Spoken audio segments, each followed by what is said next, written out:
Appeal to authority rather than reason. This is the argumentum ad verecundium. It consists in making an appeal to authority rather than reason, and in using such an authority as may suit the degree of knowledge possessed by your opponent. Every man prefers belief to the exercise of judgment, says Seneca, and it is therefore an easy matter if you have an authority on your side which your opponent respects. The more limited his capacity and knowledge, the greater is the number of the authorities who weigh with him. But if his capacity and knowledge are of a high order, there are very few, indeed hardly any at all. He may perhaps admit the authority of professional men, versed in a science or an art, or a handicraft of which he knows little or nothing. But even so, he will regard it with suspicion. Contrarily, ordinary folk have a deep respect for professional men of every kind. They are unaware that a man who makes a profession of a thing loves it not for the thing itself, but for the money he makes by it, or that it is rare for a man who teaches to know his subject thoroughly. For if he studies it as he ought, he has in most cases no time left in which to teach it. But there are very many authorities who find respect with the mob, and if you have none that is quite suitable, you can take one that appears to be so. You may quote what some said in another sense or in other circumstances. Authorities which your opponent fails to understand are those of which he generally thinks the most. The unlearned entertain a peculiar respect for a Greek or a Latin flourish. You may also, should it be necessary, not only twist your authorities, but actually falsify them, or quote something which you have invented entirely yourself. As a rule, your opponent has no books at hand and could not use them if he had. The finest illustration of this is furnished by the French curé, who, to avoid being compelled, like other citizens, to pave the street in front of his house, quoted a saying which he described as biblical: "Paveant illi, ago non pavebo." That was quite enough for the municipal officers. A universal prejudice may also be used as an authority, for most people think with Aristotle that may be said to exist which many believe. There is no opinion, however absurd, which men will not readily embrace as soon as they can be brought to the conviction that it is generally adopted. Example affects their thought just as it affects their action. They are like sheep following the bellwether just as he leads them. They would sooner die than think. It is very curious that the universality of an opinion should have so much weight with people, as their own experience might tell them that its acceptance is an entirely thoughtless and merely imitative process. But it tells them nothing of the kind because they possess no self-knowledge whatever. It is only the elect who say with Plato toi poloi poladoke, which means that the public has a good many bees in its bonnet, and that it would be a long business to get at them. But to speak seriously, the universality of an opinion is no proof. Nay, it is not even a probability that the opinion is right. Those who maintain that it is so must assume 1. That length of time deprives a universal opinion of its demonstrative force, as otherwise all the old errors which were once universally held to be true would have to be recalled. For instance, the Ptolemaic system would have to be restored, or Catholicism re-established in all Protestant countries. They must assume, too, that distance of space has the same effect. Otherwise, the respective universality of opinion among the adherents of Buddhism, Christianity, and Islam will put them in a difficulty. When we come to look into the matter, so-called universal opinion is the opinion of 2 or 3 persons, and we should be persuaded of this if we could see the way in which it really arises. We should find that it is 2 or 3 persons who, in the first instance, accepted it, or advanced and maintained it, and of whom people were so good as to believe that they had thoroughly tested it. Then a few other persons, persuaded beforehand that the first were men of the requisite capacity, also accepted the opinion. These again were trusted by many others, whose laziness suggested to them that it was better to believe at once than to go through the troublesome task of testing the matter for themselves. Thus the number of these lazy and credulous adherents grew from day to day, for the opinion had no sooner obtained a fair measure of support than its further supporters attributed this to the fact that the opinion could only have obtained it by the cogency of its arguments. The remainder were then compelled to grant what was universally granted, so as not to pass for unruly persons who resisted opinions which everyone accepted, or pert fellows who thought themselves cleverer than anyone else. When opinion reaches this stage, Adhesion becomes a duty, and henceforward the few who are capable of forming a judgment hold their peace. Those who venture to speak are such as are entirely incapable of forming any opinions or any judgment of their own, being merely the echo of others' opinions. And nevertheless they defend them with all the greater zeal and intolerance. For what they hate in people who think differently is not so much the different opinions which they profess, as the presumption of wanting to form their own judgment. A presumption of which they themselves are never guilty, as they are very well aware. In short, there are very few who can think, but every man wants to have an opinion. And what remains but to take it ready-made from others instead of forming opinions for himself?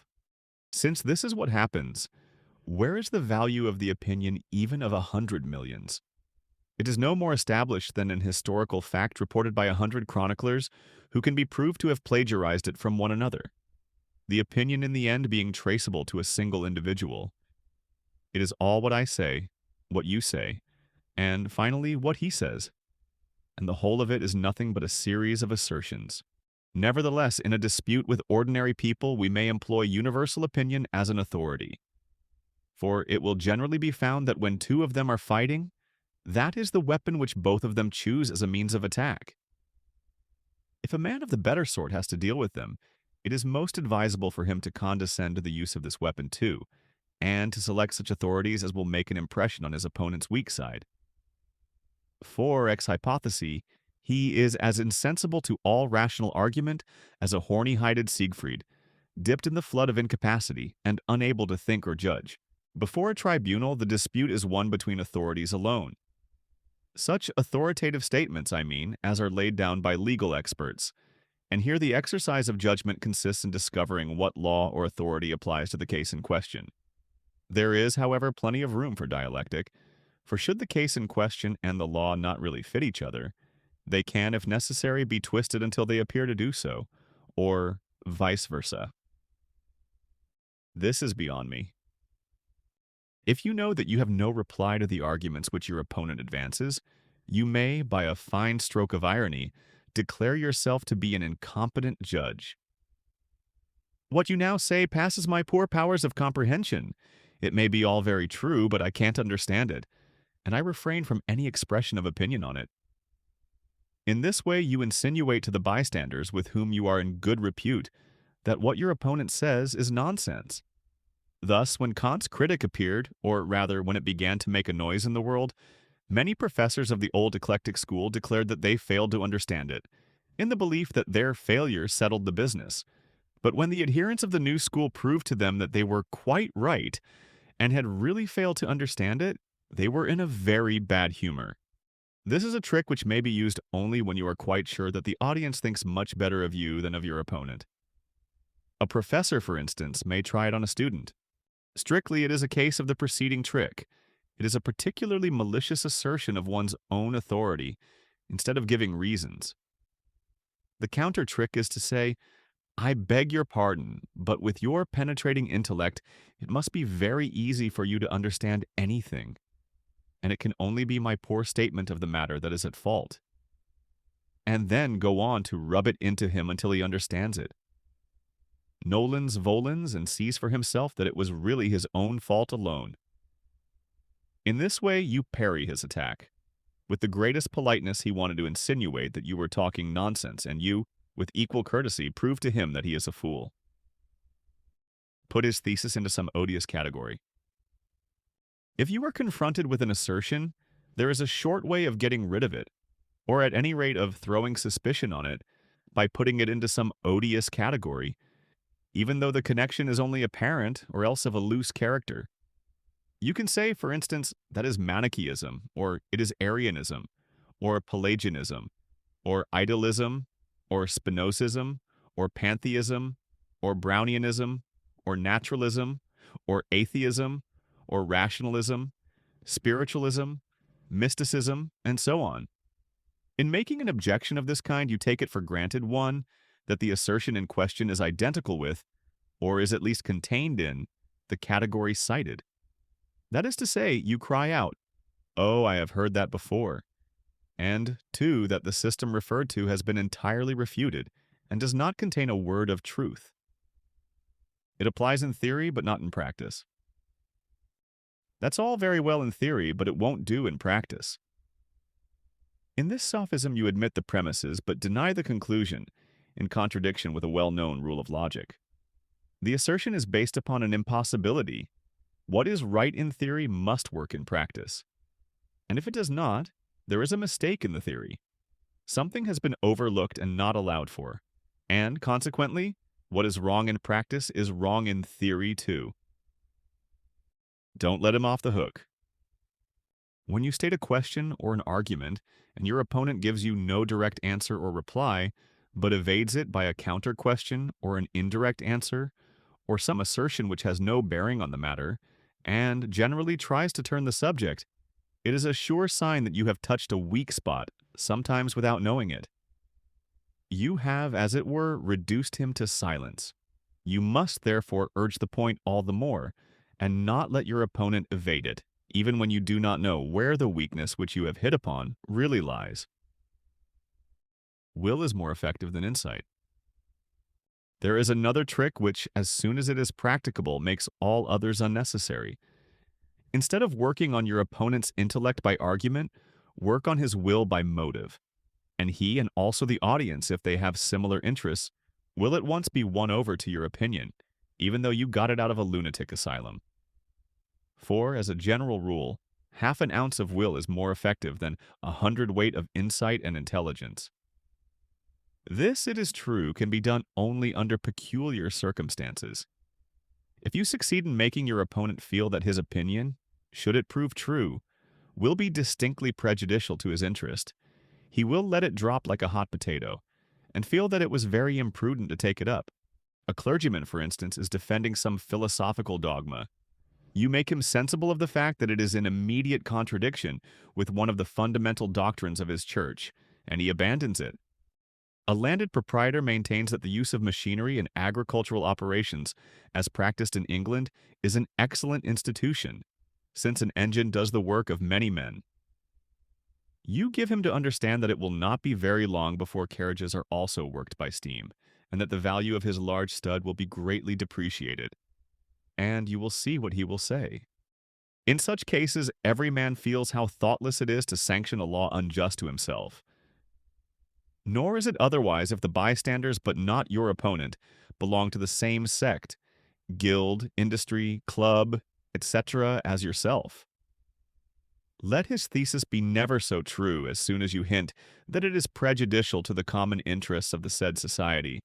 All the bystanders will find that your opponent's arguments, however excellent they be, are weak and contemptible, and that yours, on the other hand, though they were random conjecture, are correct and to the point. You will have a chorus of loud approval on your side, and your opponent will be driven out of the field with ignominy. Nay, the bystanders will believe as a rule that they have agreed with you out of pure conviction. For what is not to our interest mostly seems absurd to us, our intellect being no siccum lumen. This trick might be called taking the tree by its root. Its usual name is the argumentum ab utile. Bewilder your opponent by mere bombast. You may also puzzle and bewilder your opponent by mere bombast, and the trick is possible because a man generally supposes that there must be some meaning in words. If he is secretly conscious of his own weakness and accustomed to hear much that he does not understand, and to make as though he did, you can easily impose upon him by some serious fooling that sounds very deep or learned, and deprives him of hearing, sight, and thought, and by giving out that it is the most indisputable proof of what you assert. It is a well-known fact that in recent times some philosophers have practiced this trick on the whole of the public with the most brilliant success. But since present examples are odious, we may refer to the Vicar of Wakefield for an old one. A faulty proof refutes his whole position. Should your opponent be in the right, but luckily for your contention, choose a faulty proof, you can easily manage to refute it and then claim that you have thus refuted his whole position. This is a trick which ought to be one of the first. It is at bottom an expedient by which an argumentum ad hominem is put forward as an argumentum ad rem. If no accurate proof occurs to him or to the bystanders, you have won the day. For example, if a man advances the ontological argument by way of proving God's existence, you can get the best of him, for the ontological argument may easily be refuted. This is the way in which bad advocates lose a good case, by trying to justify it by an authority which does not fit it when no fitting one occurs to them. Become personal, insulting, rude. A last trick is to become personal, insulting, rude, as soon as you perceive that your opponent has the upper hand and that you are going to come off worst. It consists in passing from the subject of dispute as from a lost game to the disputant himself, and in some way attacking his person. It may be called the argumentum ad personam, to distinguish it from the argumentum ad hominem, which passes from the objective discussion of the subject pure and simple to the statements or admissions which your opponent has made in regard to it. But in becoming personal, you leave the subject altogether and turn your attack to his person, by remarks of an offensive and spiteful character. It is an appeal from the virtues of the intellect to the virtues of the body, or to mere animalism. This is a very popular trick because everyone is able to carry it into effect, and so it is of frequent application. Now, the question is, what counter-trick avails for the other party? For if he has recourse to the same rule, there will be blows, or a duel, or an action for slander. Thank you for watching until the end. If you want to go deep down into the rabbit hole of marketing and persuasion, click the link in the description where you will find many fundamental books about copywriting, psychology, and persuasion. And don't forget to subscribe to the channel for more videos like this one. See you in the next one.